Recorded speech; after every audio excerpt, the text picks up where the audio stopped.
Welcome to New Possibilities. I speak truth to power without fear. I know it's super late right now, so there's probably going to be very few people tuning in, if any. I understand that. Yesterday, I planned on doing this live stream, but it got so late, I just fell asleep. And I'm on business travel and everything, so I wasn't able to get around to doing it. But I want to do it now because this is a very important subject. It's about a story out of Florida. The Biscayne Police Department there had a policy and practice of setting up random black men on trumped up charges. And what I want to do is I want to go through this particular article. The article's in the description box for those of you who would like to read the article. You can read it. It goes into much more detail than what I'm going to provide in this video. And for those people that are tuning in, if you can let me know whether or not you hear me okay, I would appreciate it because I want to make sure that people can hear me loudly and clearly. I want to make sure that this video is not choppy before I continue. So if you all can type a one to let me know that you can hear me well, I would appreciate it. So I'll give you all a second to just comment in the chat room and let me know if you can hear me. Can you all hear me? Okay, real Aaron Collins gave me a one. All right, so I'm good to go. And I want to thank y'all for tuning in. I appreciate it. It's very late, so I understand. Shout out to Rockboy 54. Thanks for tuning in. So you had a story out of Biscayne Park, Florida, where you had this police chief who had a policy of framing random black men. I'm good, real Aaron Collins. How are you doing? What's good with you? I saw you on O'Shea's channel, man. It was an interesting discussion y'all had. Um, but yeah, so you had a situation where this police chief had a policy of where he basically encouraged his officers to arrest random men, frame random black men for burglary crimes. And what I'm going to do is I'm going to read a couple of excerpts from this particular article. I have some notes here, so I will be referring to the notes. And then after I read through some of these excerpts from the article, I'm going to provide my commentary. So you had this police chief by the name of Raimundo Atesiano, and he was like, the police chief there in Biscayne Park, Florida.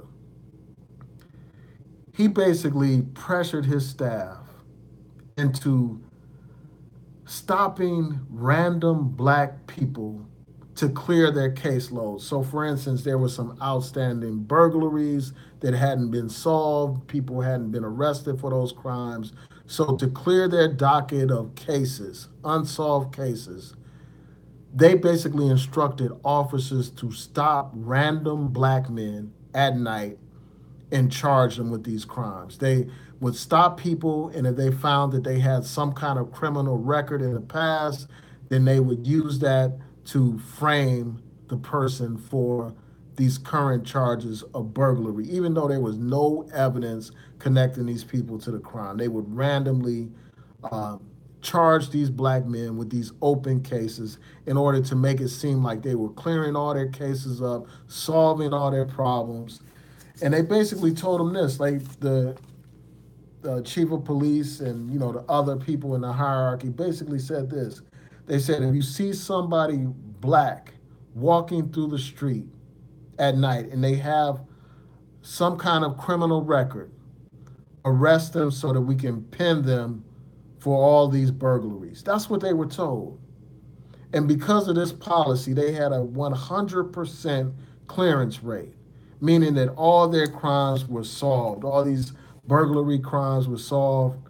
Um, you had four officers who said that they were under marching orders to set up these bogus charges on people. And not only did they charge people with these random crimes, this article points out how this police department basically was run like a fraternity house. Like, that movie Madhouse or whatever, where you had those guys just like acting like complete fools, these young white guys that are in a fraternity just wilding out.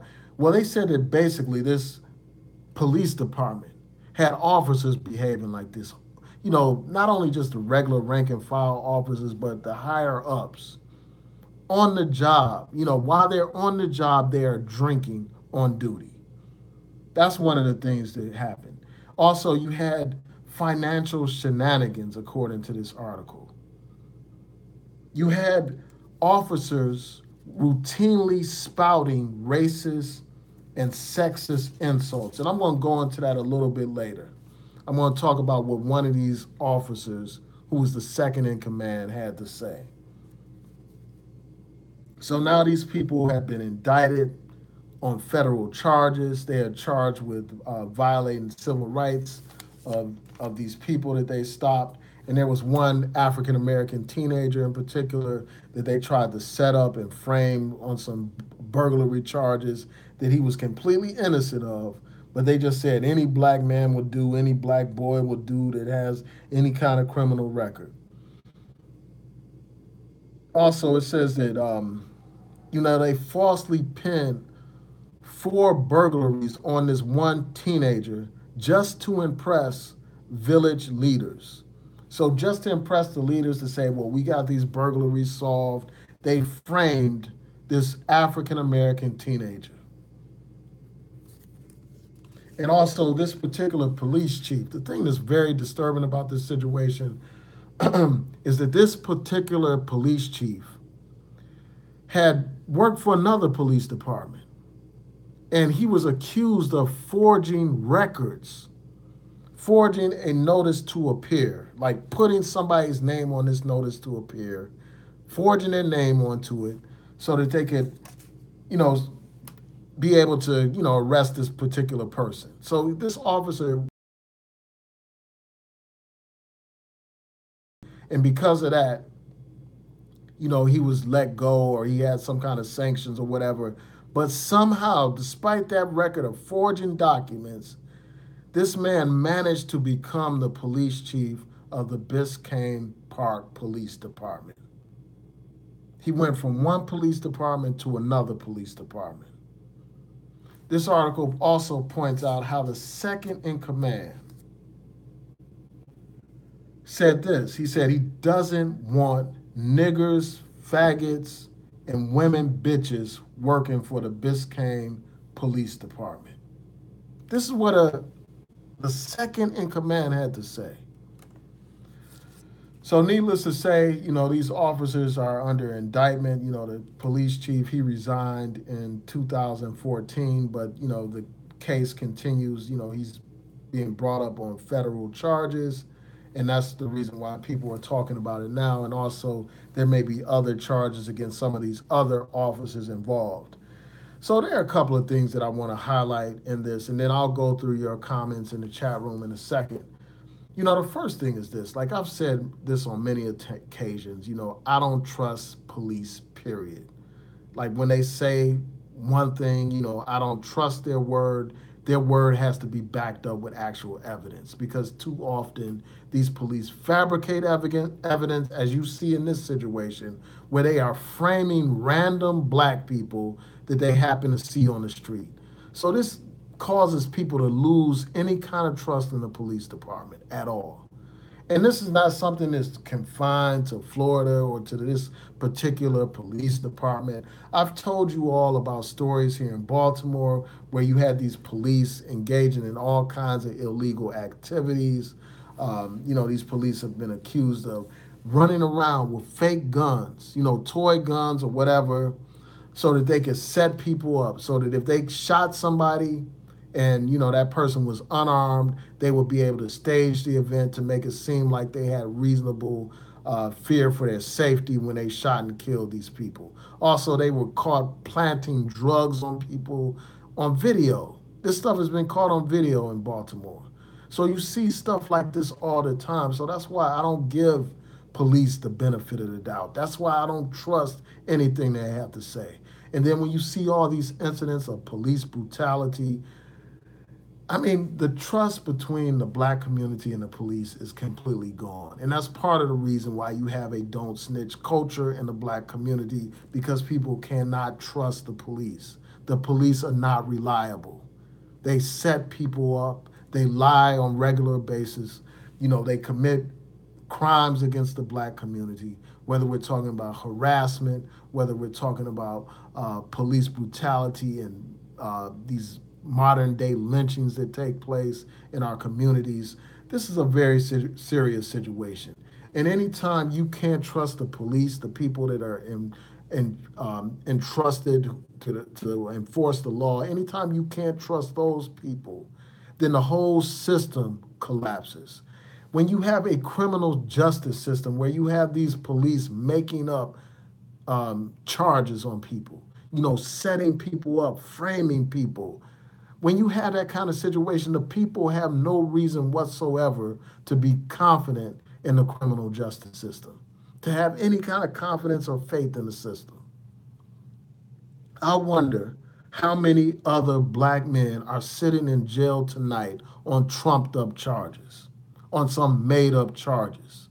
How many other brothers are locked up like that? That's what it makes me think about, man, when I hear about this situation. And, I hope that justice is brought about in this case. I hope that these men who are responsible for this stuff, I hope that they are punished to the full extent of the law. These people are parasites, man. They're supposed to protect and serve, not frame people and set people up. And that's unfortunately what happened in this case, and that's what happens a lot. You have many black men that were on death row, you know, only to be exonerated later on after spending years upon years locked up. So this is a very serious situation, man. And I'm glad that the Justice Department is doing the right thing in this situation, that they have brought charges against these people, because who knows where else this stuff is occurring. I mean, I've told you about Baltimore, but I'm sure in different cities around this country, there are similar situations where you have these police that are basically violating the very laws that they swore to uphold. Just setting up random black people, jeopardizing people's freedom, jeopardizing their lives. I mean, these people, again, are like the modern day slave catchers, just finding some random black guy to charge with burglary, even though they didn't do anything. They didn't have anything to do with these crimes. So yeah, I just had to share this story with you, man. I just think that it's very important. And the sad thing is that something like this will not receive as much attention as other things. Like people are more concerned about, some interracial dating type of stuff than they are about things that actually impact people's lives, things that impact the very freedoms that we enjoy. Like, you know, the fact that people can be locked up on some trumped up charges, that's some very serious stuff. But people are more, unfortunately, concerned with celebrity gossip, more concerned with, some interracial dating. And I think that those issues, I think that interracial dating is an important thing. I talked about it on this channel or whatever, but I think that there are other things that are more pressing, like this kind of example of police misconduct. These cases of police brutality that I talk about on here. So I wish that people would pay attention to these issues just as much as they pay attention to these other things. So I'm going to go through your comments real quick before I close out. I want to thank y'all for tuning in. I'm going to start from the beginning. I see it's just a few people since it's so late.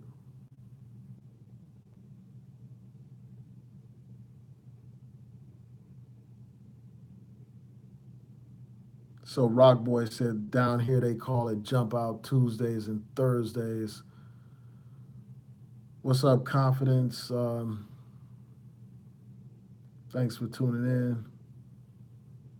You said shaking my head, and they wonder why blacks don't trust the police. Exactly.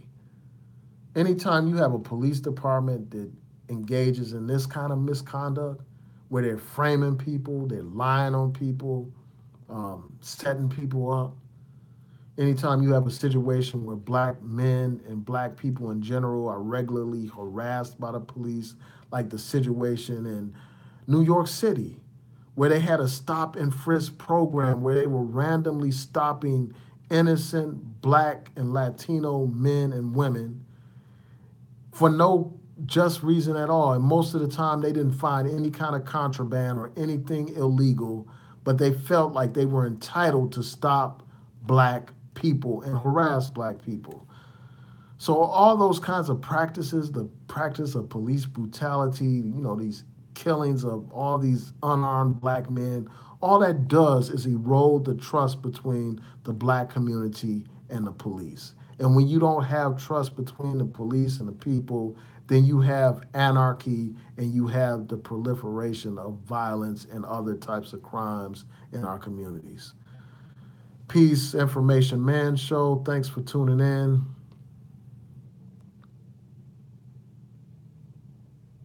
Shout out to Black Cloud Miami. He said Miami on deck. Facts. Shout out to Light Bearer. Shout out to Torre. Oh, Information Man. You said you're from Baltimore. What part of Baltimore? Somebody said, "Well, where is this? Where did this take place?" It took place in Biscayne Park, and that's in Florida. It must be near Miami because the article that I read mentioned Miami. So it may be near Miami. My Florida people, y'all can correct me if I'm wrong. Shout out to all the people tuning in. So Torre asked if it was in New York or Chicago. It's in Florida again.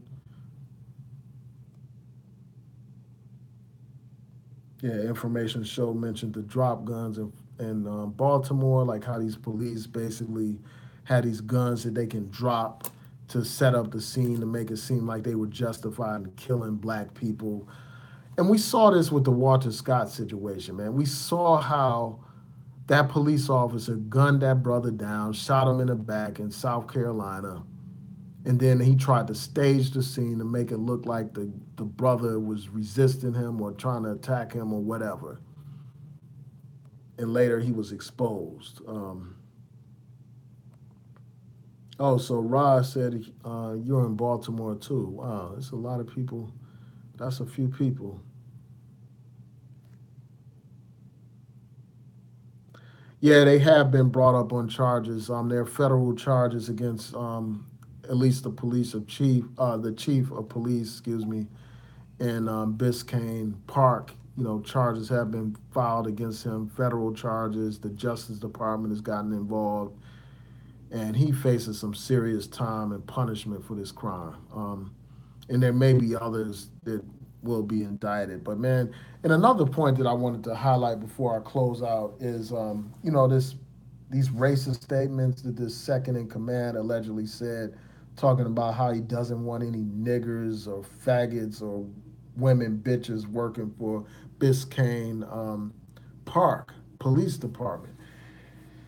Not only is that just racist and sexist and homophobic or whatever, it just is a reminder, as I've talked about time and time again, like the people who tend to, hate black people are the same people that are disrespectful towards women. The people that hate, the homosexuals are a lot of times the same people that hate black people and are disrespectful towards women. And this is just yet another reminder how these groups that are targeted by these hate mongers, they need to work together to address these hate mongers and people like these officers in this police department, man. It's just a shame that these people who were entrusted to protect and serve basically, were terrorizing the community, setting people up and stuff, man. That's a form of terrorism. Anytime you want to, arrest somebody and possibly deprive them of their freedom on some trumped up charges, that's a form of terrorism, man. That's no different from those slave catchers back in the day, because you're locking people up and depriving them of their freedom without any kind of legal justification, man. So again, I hope that these police officers, these damn pigs, are punished to the full extent of the law. And I want to thank you all for tuning in. I truly appreciate your support. It's very late at night, so I really appreciate it right now.